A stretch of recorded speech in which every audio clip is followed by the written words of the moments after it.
Assalamualaikum warahmatullahi wabarakatuh. Kembali lagi dengan saya Imaduddin Asbahani Taufik, NPM 2001071010, jurusan Tadris IPS. Kali ini kita akan belajar tentang Tauhid Ilmu Kalam. Judul besarnya yaitu Syiah dan Jabariyah. Yang pertama yaitu Syiah. Apa itu Syiah? Nih, tak kasih tahu. Syiah adalah salah satu sekte pecahan dari Islam.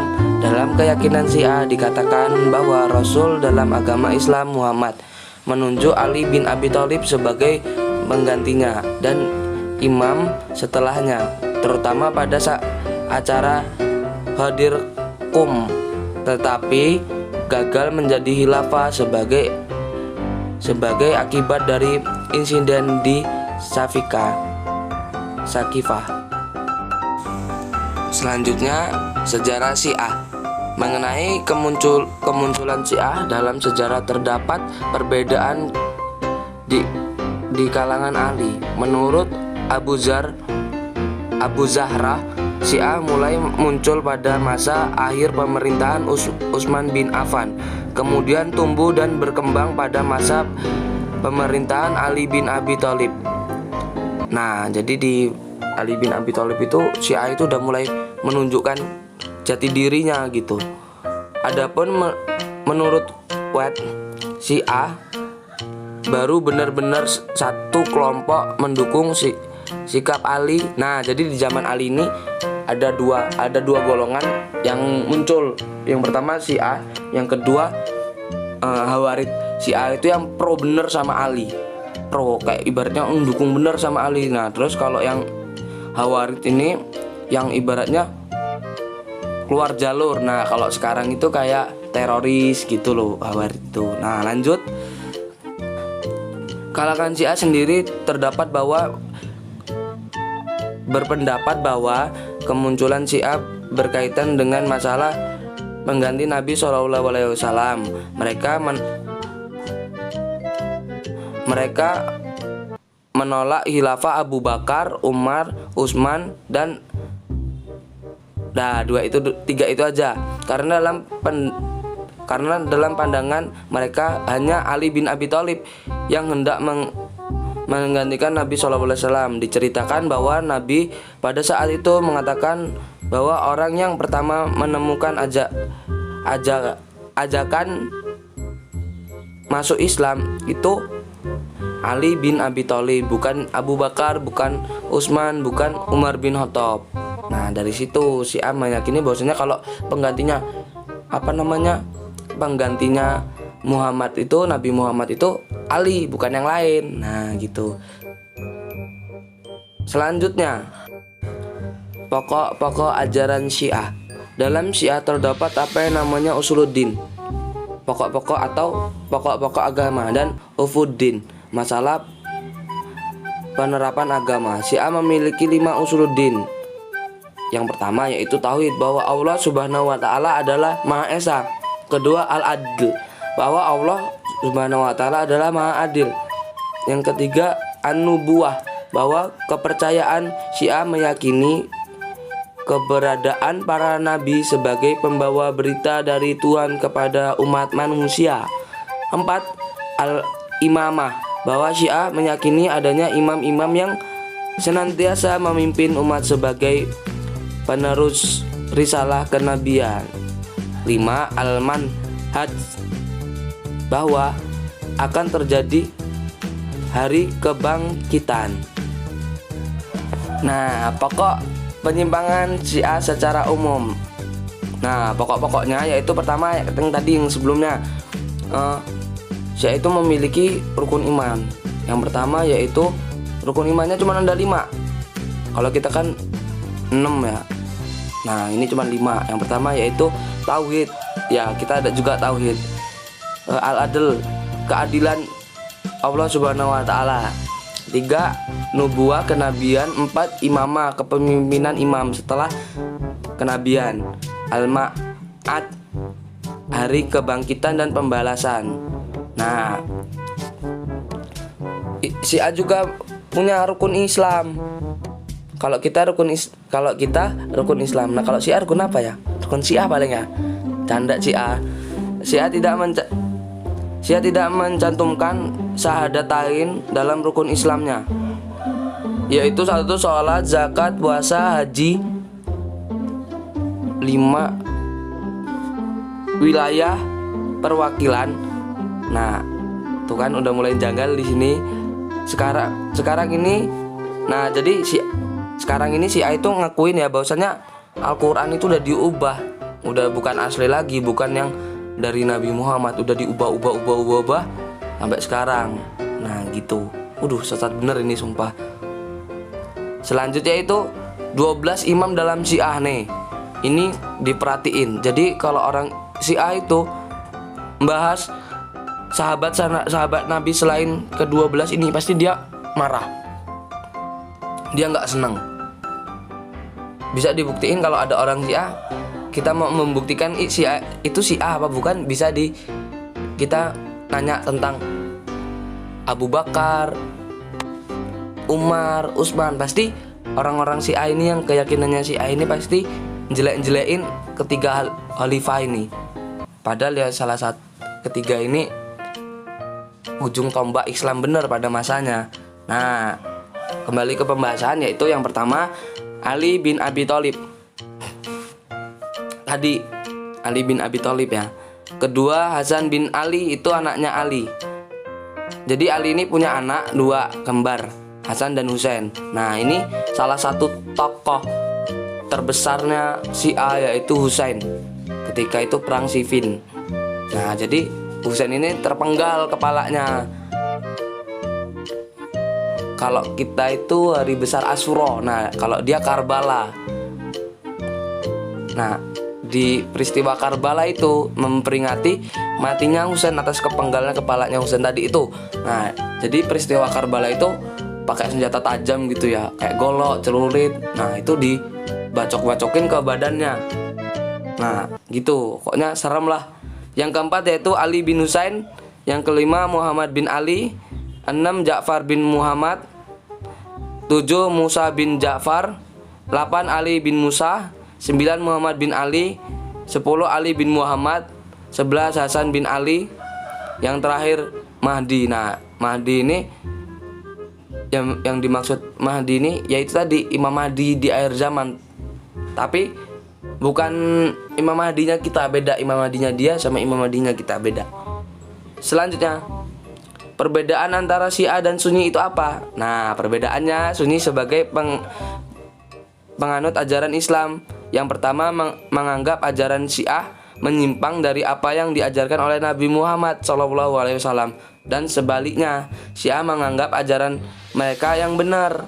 Nah tuh, Syiah ini benar gitu loh, padahal nyimpang gitu.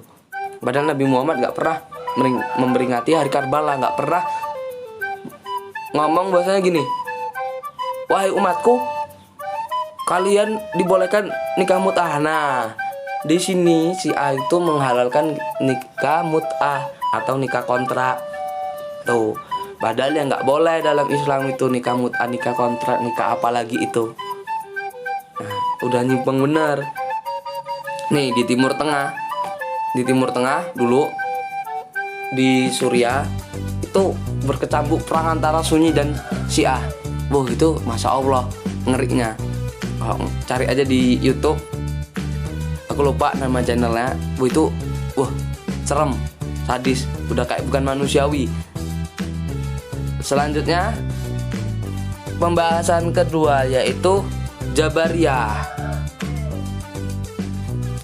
Nah, sekarang tadi Syiah, sekarang Jabariyah ya, adalah sebuah ideologi dan sekte bid'ah di dalam akidah yang muncul pada abad kedua Hijriah di Khurasan. Jabariyah memiliki keyakinan bahwa setiap manusia dipaksa oleh takdir tanpa memiliki pilihan dan usaha dalam perbuatannya. Tokoh utamanya adalah Ja'ad bin Dirham dan Jaham bin Sofyan. Pada Jabariyah pertama kali diperkenalkan oleh Ja'ad bin Dirham. kemudian disebarluaskan oleh Jam bin Sofyan dari Khurasan. Dalam perkembangan paham ini juga dikembangkan oleh tokoh-tokoh lain yang antara lain adalah Al-Husain bin Muhammad Najar dan Ja'ad bin Dirar. Selanjutnya tokoh Jabariyah. Nah, tadi kan yang pertama pengertiannya. Nah, jadi Jabariyah itu meyakini ya udah sih kita nih nurut takdir gitu. Kita nih nggak punya pilihan. Kita nih nggak ada pilihan buat ini buat itu. Ya kita jalanin sesuai takdir. Nah, gitu bahasa kitanya, bahasa gampangnya. Lanjut, tokoh-tokoh Jabariyah. 1. Jam bin Sofyan. Nama lengkap adalah Abu Mahrus Jaham bin Sofyan. Ia berasal dari Khurasan, bertempat tinggal di Kufah. Kedua, Ja'ad bin Dirham. Ia adalah seorang maulana dari Bani Hakam dan tinggal di Damaskus. Wasik, keturunan sultan nih. Yang kedua. Yang ketiga,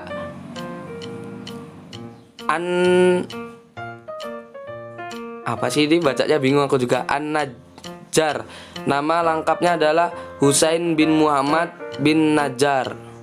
Para pengikutnya disebut An-Najjariyah atau Al-Husainiyah. Nah tuh, banyak bener pengikutnya, gila udah ada 2 pengikut. 4. Ad-Dirar. Nama lengkapnya adalah Dirar bin Amr. Widih, mantep. Bentuk-bentuk Jabariyah. Selanjutnya kita masuk ke bentuk-bentuknya. 1. Ada 2 nih, 1 dan 2. Yang pertama Jabariyah murni, yang menolak adanya perbuatan berasal dari manusia dan memandang manusia itu tidak memiliki kemampuan untuk berbuat apalagi upaya atau kekuatan.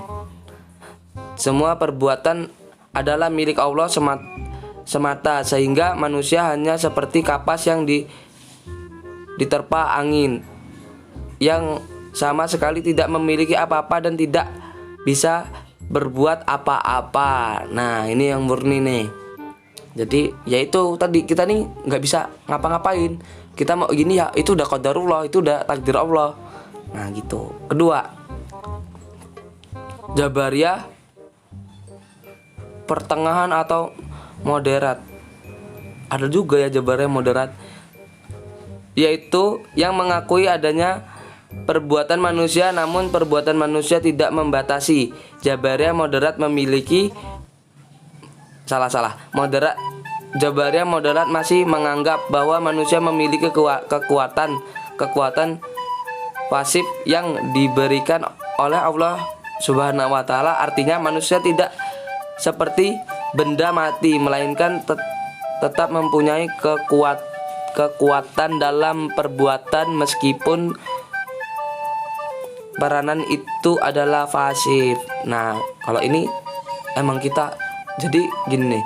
Yang kedua ini nih, kita gini nih ya kehendak kita juga, tapi itu pasif, nggak semuanya punya kita gitu. Next, pemikiran Jabariyah itu apa? Nah ini nih mulai seru nih. Pemikiran Jabariyah berasal dari kata jabara yang berarti memaksa, yang mengharuskan melakukan sesuatu perbuatan tersebut. Pada pemikiran aliran ekstrim berpendapat bahwa manusia tidak menciptakan perbuatan hanya milik Allah Subhanahu wa taala. Manusia tidak mampu berbuat apa-apa kecuali Allah Subhanahu wa taala. Nah, di sini nih ya akhirnya benar juga sih, kita berbuat itu ke atas kehendak Allah. Tapi kita juga takdir itu ada di tangan kita. Kita harus memilih. Itu. Sekian, terima kasih. Nah, mungkin hanya ini dari saya ya. Apabila tadi di video ada salah ngomong, salah nyebut tokoh, Apa salah baca, saya minta maaf. Mungkin hanya ini dari saya. Wassalamualaikum warahmatullahi wabarakatuh. Ati iki tutut tulanan, tutup pelampiasan, senadyan uripku pas-pasan. Aku wani kelangan, ora perlu to katuni, cerita loro iki ora bakal tak